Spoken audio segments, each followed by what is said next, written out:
Eu sei que é muita coisa acontecendo simultaneamente, é muita informação, mas em alguns minutos eu acho que eu consigo te explicar exatamente o que está acontecendo, esse conflito Israel-Irã, tá? Quando veio aquele ataque do Hamas contra Israel, aquela abominação terrorista, né, aquele ataque demoníaco, Israel começou, obviamente, a revidar, a atacar o Hamas, mas começou também a estudar e analisar de onde que vem o dinheiro que financia os grupos terroristas do mundo hoje. E tem vários grupos terroristas. Tem Hamas, Hezbollah, Houthis, Jihad Islâmica. Quem financia todas essas pessoas? Eles foram fazendo uma investigação e descobriram que a maioria do financiamento, armamento, né, estrutura para os grupos terroristas do mundo hoje vem do Irã. Aí eu vou te explicar por quê. Em 1979, até 1979, Irã era um país livre. As mulheres podiam estudar, ir na faculdade, elas não precisavam cobrir a cara com burca, com véu. Só que aí o grupo terrorista lá daquele país tomou o poder, deu um golpe e tomou o poder. E esse grupo terrorista passou a se chamar de governo. Mas não se engane, é um grupo terrorista.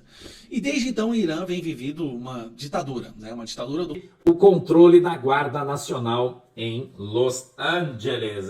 Olha, o Ivan Kleber chegou para contar uma história triste.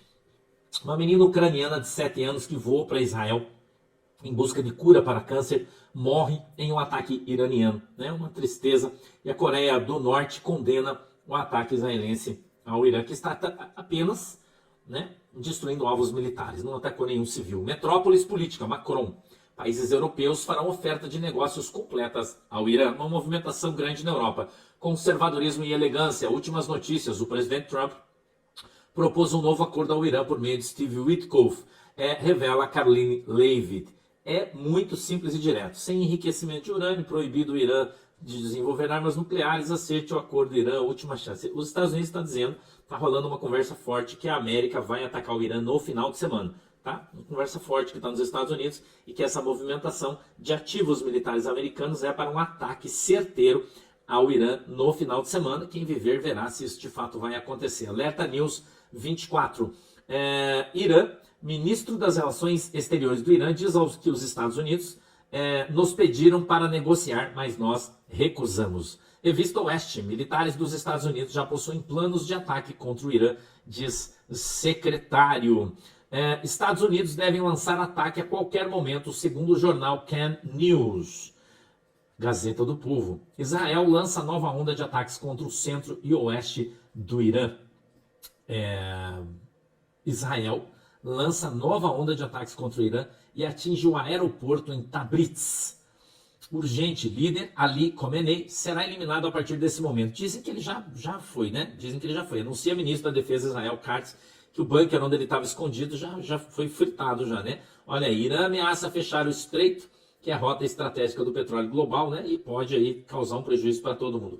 Depósito de petróleo em Shahan, no oeste de Teherã, vai sendo completamente destruído pelo fogo após impacto de mísseis. Qual que é o problema? O Irã é o principal fornecedor de petróleo da China. Vai dar um BO isso aí. Colunista blog do Zamataro. Mossad acredita que Irã ainda pode construir a bomba atômica em 15 dias. Essa é a notícia de hoje, tá? Notícia de hoje, dizendo que eles ainda podem construir a bomba atômica em até 15 dias. Quero mandar um abraço para Eliana Carvalho, está fazendo aniversário hoje. Parabéns, Eliana, feliz aniversário.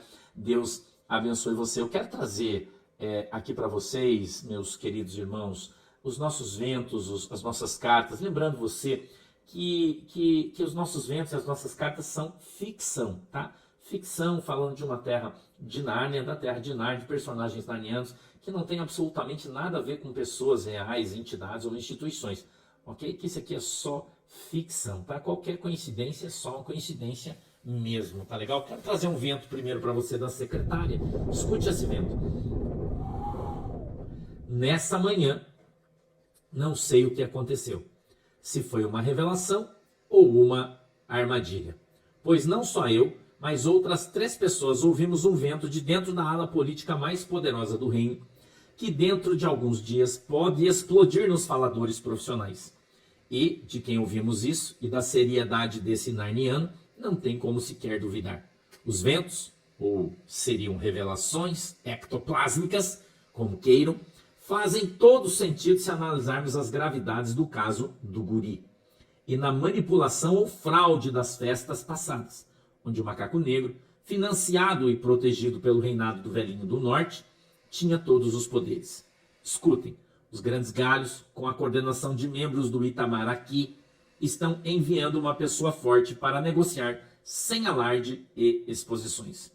Conduzir o macaco negro para a Árvore do Norte com o conhecimento dele, com o objetivo de amenizar a gravidade da situação para que as sanções sejam aplicadas sobre o macaco negro e que tais não prejudiquem Nárnia do Sul ou até mesmo que o reino não sofra punições. Macaco Negro iria até a reunião para ouvir na terra da Florada do Norte e em seguida seria levado para um curso. As sanções então não aconteceriam. Sua família não seria prejudicada e nem o reino ou os guardadores de balde de milho em Nárnia do Sul, sobre regras e novas leis de bloqueio do Magneto. E tal homem forte está sendo escolhido, e por enquanto tem 3 nomes, que teriam essa capacidade e respeito dos narnianos do Norte para uma possível negociação. Tal operação ou rendição do macaco negro é política, uma estratégia que no passado era oferecida pelos narnianos do Norte, como, por exemplo, está acontecendo com o Podre. O assunto é gravíssimo e sigiloso, e muitos vão achar que é um total absurdo. Vento 2, Coruja Curandeira, lembrando que cada uma das entidades ectoplásmicas atuam em lugares diferentes do cosmos, lembre disso.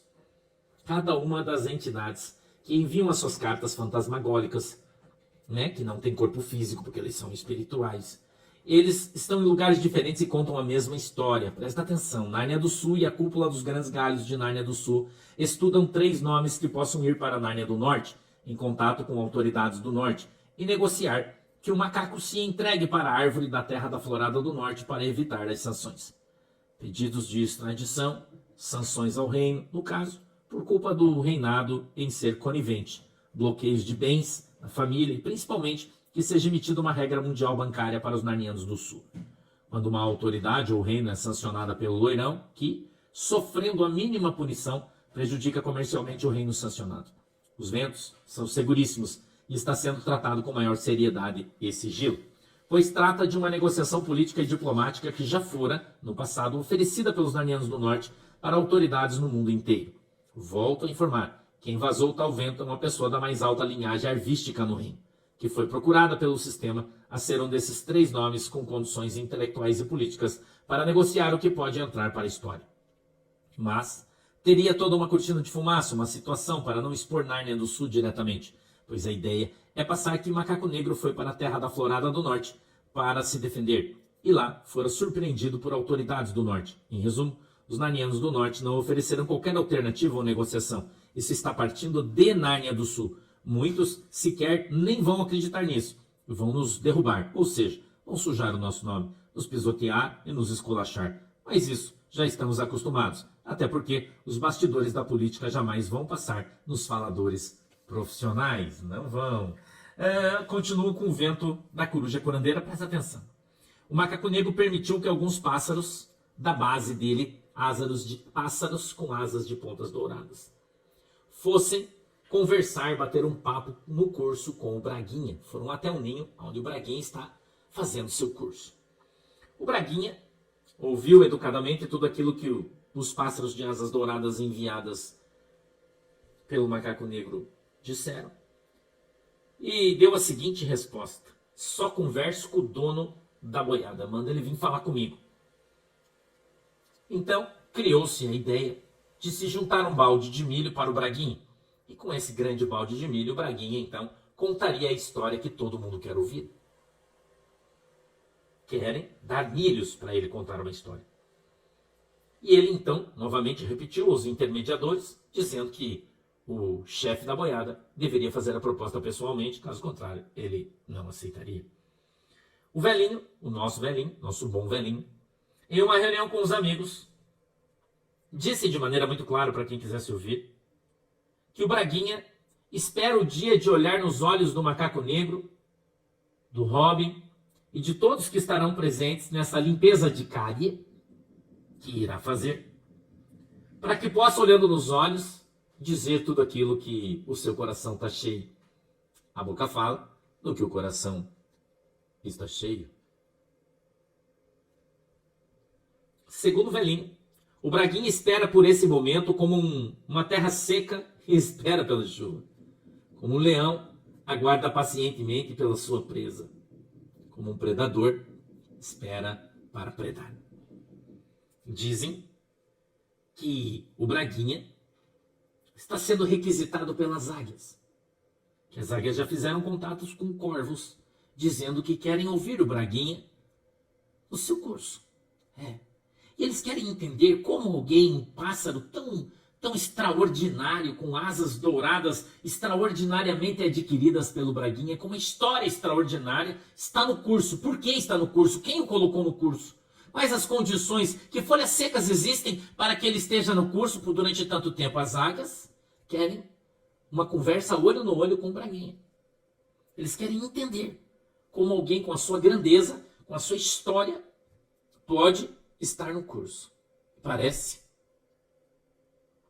que tem muitos narnianos com muito medo disso. Eu tenho um subvento-chefe e eu quero trazer ele para você. O chefe conversando com alguém em Nárnia do Norte, porque o chefe está em Nárnia do Norte. E ele, ao conversar com uma águia inteligente lá do Norte, a águia disse o seguinte: você acha, abre aspas, você acha que as águias vão querer só a cabeça do macaco negro? Eles querem todo mundo. Ele disse: já sabemos que há uma comitiva, abre aspas, já sabemos que há uma comitiva de Nárnia do Sul se preparando para subir a Nárnia do Norte. Uma comitiva de notáveis, intelectuais, porém, vão receber aqui uma porta na cara, porque ninguém quer conversar.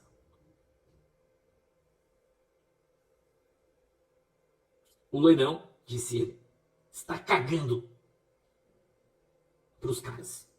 E o tempo de conversar já passou. O Rubi não quer conversa com ninguém e faz questão de deixar isso muito claro. E ele disse o seguinte: já estamos sabendo que a árvore da florada quer a cabeça do macaco negro. E que certamente vai mandar buscá-lo, sem negociação. O fundamentalismo islâmico, que oprime a sua própria população. E essa população, ela está prisioneira ali dentro. Eles querem viver livres desse governo. Só que eles matam qualquer um que fale alto demais contra eles. Então, Israel começou a analisar de onde que vinham os financiamentos, que é follow the money, né? Siga o dinheiro, e entenderam que fica em Irã. Irã está há décadas tentando produzir bomba atômica, e o objetivo da bomba atômica é distribuir para os seus grupos terroristas, que eles possam destruir os seus inimigos, que são Israel e Estados Unidos. Os maiores inimigos do Irã, que eles odeiam, eles chamam os Estados Unidos de governo Satã, né? País Satã, o grande Satã. Então eles querem construir bombas atômicas para usar de forma terrorista contra Estados Unidos e Israel. E eles estavam com um programa de armas nucleares e enriquecimento de urânio bem avançado. Inclusive, parece que o Brasil está envolvido nisso daí. Vai dar merda. Aí chegou o problema. Israel descobriu que haviam 3 pontos de produção de bomba atômica de enriquecimento de urânio que estavam muito bem protegidas underground, debaixo da terra, a dezenas de metros debaixo da terra. Nenhum armamento do Irã conseguia alcançar essas estruturas. Nenhum. Apenas os Estados Unidos têm a bomba que consegue entrar lá. Israel pediu ajuda aos Estados Unidos ofereceu ajuda e foi lá e enviou com bombardeiros B-2, né, eles parecem uns morcegos assim. É uma bomba pesada que ela penetra o chão até 60 metros e chega até esses bunkers, né, esses locais onde o urânio está sendo enriquecido para a produção de bomba atômica. Lembrando que Israel já neutralizou quase que toda a força armada e controlou o espaço aéreo do Irã, que é um governo terrorista. Não se esqueça disso, tá? Donald Trump aceitou o desafio, ajudou Israel, foi lá e lançou a bomba. E depois ele fez esse discurso. Thank you very much. A short time ago, the U.S. military carried out massive precision strikes on the 3 key nuclear facilities in the Iranian regime, Fordow, Natanz, and Esfahan. Everybody heard those names for years as they built this horribly destructive enterprise. Our objective was the destruction of Iran's nuclear enrichment capacity and a stop to the nuclear threat posed by the world's #1 state sponsor of terror. Exatamente. O principal estado patrocinador de terrorismo. Tonight I can report to the world that the strikes were a spectacular military success. Iran's key nuclear enrichment facilities have been completely and totally obliterated. E é interessante que é um país tão sanguinário, tão perverso, que nem os países vizinhos árabes, muçulmanos, defendem muito o Irã. Eles sabem que o Irã é um povo que enlouqueceu, o governo, não a população, tá? A população é prisioneira desse governo e querem se libertar. É como Coreia do Norte, tá? É a mesma coisa de Cuba.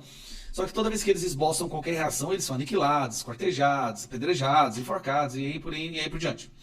Tá, e qual que é a reação disso? O Irã, ele tá numa posição muito peculiar, que é o Estreito de Hormuz. Esse aqui, ó, que eu quero mostrar pra vocês. Aqui tá o Irã, vou mostrar aqui, ó. Só para você entender isso aqui que vai afetar a nossa vida. Aqui tá o Irã, aqui tá Israel, no cantinho daqui, tá vendo? O Irã tá aqui. Aqui, olha, tudo, Afeganistão, grupo terrorista, Iraque tem grupo terrorista aqui, ó, é tanto terrorismo aqui, cara. E aqui chama o Golfo Persa, tá vendo aqui, ó, o Golfo Persa? Aqui fica Kuwait, Arábia Saudita, Emirados Árabes. Aqui fica uma das grandes áreas, portos de distribuição de petróleo para o mundo. Tá? O petróleo é extraído nessas áreas aqui, tá? E aí é enviado para os portos que tem aqui, ó. Esses portos que tem em Catar, tá vendo? Al-Jubail. E aí esses navios passam pelo estreito, esse estreito aqui, ó. Estreito de Hormuz. E daqui vão para o resto do mundo, tá? Daqui eles saem daqui e vão entregar petróleo para o resto do mundo. Olha onde que está o Irã. O Irã está bem aqui, ó. O que o Irã prometeu fazer? O Irã prometeu que vai fechar esse estreito. Nenhum navio passará por aqui mais. Aí tem um problema. Só para você ter uma ideia, eu preparei aqui uma... Aqui, ó. Olha isso aqui. Olha como que é lá. Isso aí que você está vendo, essas setinhas vermelhas, isso são navios, tá? Saindo aqui, na maioria navios petroleiros, tá? Tá vendo? Olha só os portos aqui. Al-Jubail, Al-Qatar. Então, os navios, eles saem daqui, dessas regiões, e vão pro estreito. Bem aqui, ó. Vou chegar no estreito agora. Aqui. Ó o estreito aqui, ó. Então, o estreito é como se fosse uma avenida de grande fluxo. Bem aqui, ó. É uma avenida de grande fluxo, onde os navios petrolíferos que distribuem petróleo para o mundo inteiro, 20% do petróleo do mundo passa aqui, galera. 20% do petróleo que é distribuído no mundo passa aqui, e quando chega aqui eles se espalham e vão para os seus destinos, né? Para levar o petróleo. Tá, por que eu estou mostrando isso? O Irã falou que vai fechar aquele estreito. E aí, os Estados Unidos falou, se vocês fizerem isso, será um tremendo equívoco. Nós vamos sufocar vocês economicamente. Aí são as sanções. Impossibilitar qualquer país de ter negociação diplomática, visita com o Irã. E onde é que o Brasil entra nisso? Esse novo ditador do Irã, quando ele assumiu a ditadura, o Lula mandou o Alckmin lá. Foi um dos momentos mais vergonhosos do Brasil. Aquela foto do Alckmin do lado dos líderes de grupos terroristas. Líder de grupo terrorista. Houthis, Hamas, Hezbollah, Jihad Islâmica. E do lado está o Alckmin. O Brasil recebeu um navio de guerra do Irã que atracou aqui nos portos do nosso país, ninguém sabe para quê. Lula defende o enriquecimento de urânio do Irã e quer colocar o Irã dentro do BRICS. Então, assim, nós estamos numa situação tremendamente complicada, porque agora, aos olhos do mundo, o Brasil é parceiro do Estado terrorista do Irã. Olha, Hamas é fichinha. Hezbollah, Hamas é fichinha perto do que esse Estado terrorista do Irã faz. E o Brasil está lá envolvido no meio desse povo, graças ao Lula. Donald Trump avisou, chegou perto do Irã, será inimigo do mundo ocidental, do mundo democrático. O que o Lula vai fazer nessa hora? Tá bom, para fechar o vídeo, você entendeu? O governo do Irã, os ditadores do Irã têm que ser derrubados. Tudo que a gente precisa fazer, que o Estado está tentando fazer, é enfraquecer esse regime ao ponto da população poder revidar e resgatar a sua nação. Tá bom? Falei que eu ia explicar rapidamente? Tá explicado. Tchau.